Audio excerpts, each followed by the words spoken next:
Well, I think that we are continuing to get better. I thought we were really good defensively last weekend. When you consider that we didn't shoot very well, the shooting percentages that we held our opponents to are really good. Most good defensive teams rely on good offense so that the other team has to take it out of the basket. And so when you're constantly guarding the other team in transition like we had to Saturday against Western Washington, take out the fact that they're a really good team, for us to guard them as well as we did, I was very pleased. Do not worry about some of the dunks and things that fans and other people might worry about. We understood that we were going to give us some dunks in order to take some other things away. And, they came in shooting over 50%, and we held them to 44. And they were averaging, close to 90 points a game and held them to 70. Unfortunately for us, we just couldn't make shots in the first half. And it's not just jump shots. It's not just threes.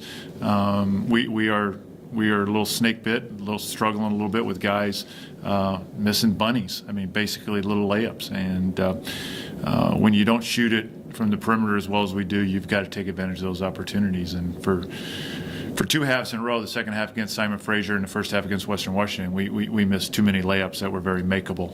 Not contested layups, just layups. And could have been the difference on Saturday. But we competed all the way down to the end. Even in the last minute, we got it down to 4, and we fouled. And if they'd have missed the 2 free throws, who knows what would have happened. So very happy the way we competed. Just hoping that at some point we can find a lineup that we can put together that can make a little higher percentage of shots. Coach, your thoughts on hearing about Suki playing with the Westchester Knicks? I mean, is this kind of the career path you intended, or at least you foresaw once he left here? Well, Suki's dream is to play at the highest level possible, and he and I communicate quite often. I knew this was coming. He'd signed his contract quite a bit ago, but of course had to do the physicals and all that stuff. So happy for him. He's one step away from the level that he wants to get to. That being said, there's a lot of guys that he's competing against, and he's coming in midstream with a team that's already together, and so. That's kind of tough, but I know one thing: nobody's going to work harder than Suki. I mean, there's many nights when he'd be up here at 10 o'clock, and then he'd be back in at 7 o'clock in the morning before an 8:30 practice, and he's dragging teammates in. And I remember telling some local high school coaches during the state tournament a few years ago, there was a semifinal going on in the main gym, and Suki was in on a Friday night, getting shots for an hour on his own while there was a game going on. And I said, hey, if you want your kids to get better, bring him over and have him look through the glass, because that's what a guy's doing on Friday night. He's not out partying. He's not over watching a high school game. He's in working on his own game. And so if Suki doesn't make it, it won't be because he didn't put in the work. So I'm very happy that he's getting this opportunity.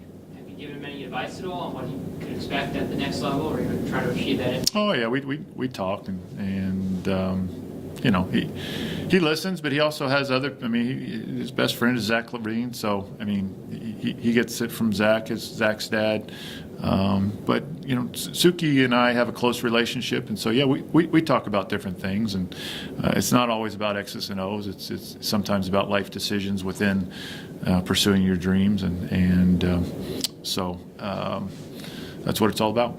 Historically, have you had very many players go that high? We have not. We probably have had some guys who might have had a chance to play in the NBDL, which is the G League now, but have chose not to. We've had quite a few players make nice livings overseas, and we've got 5 or 6 doing that right now. Spencer Svekars is starting in the first division in Czechoslovakia. Travis Thompson just left for Thailand. He's playing in the first division over there. Kenny Barker has been one of the best American guards in the Mediterranean. He was guard of the year in Cyprus last year. He's led his last 3 teams to championships in the league: Germany, Denmark, and then Cyprus.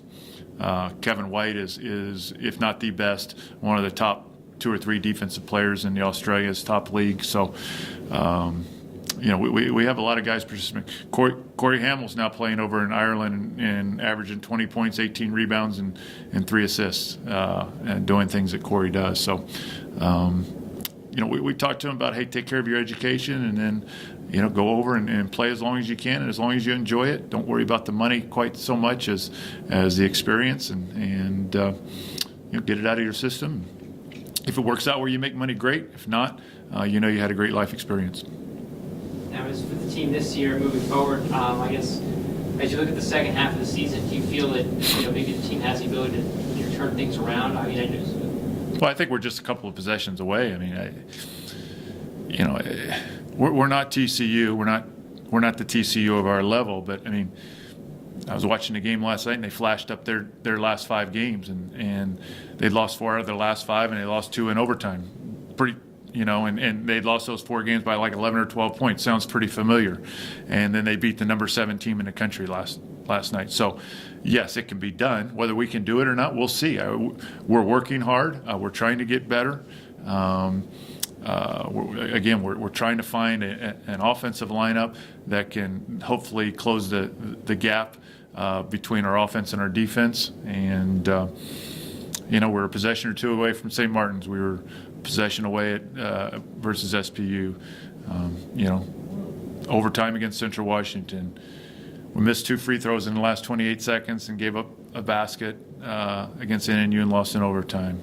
I thought we competed well against top 20 team on Saturday night. So we're not that far away, but we've got to quit talking about it. We've got to get to that position, and we're concentrating solely on Concordia right now. I know they're desperate to get a win.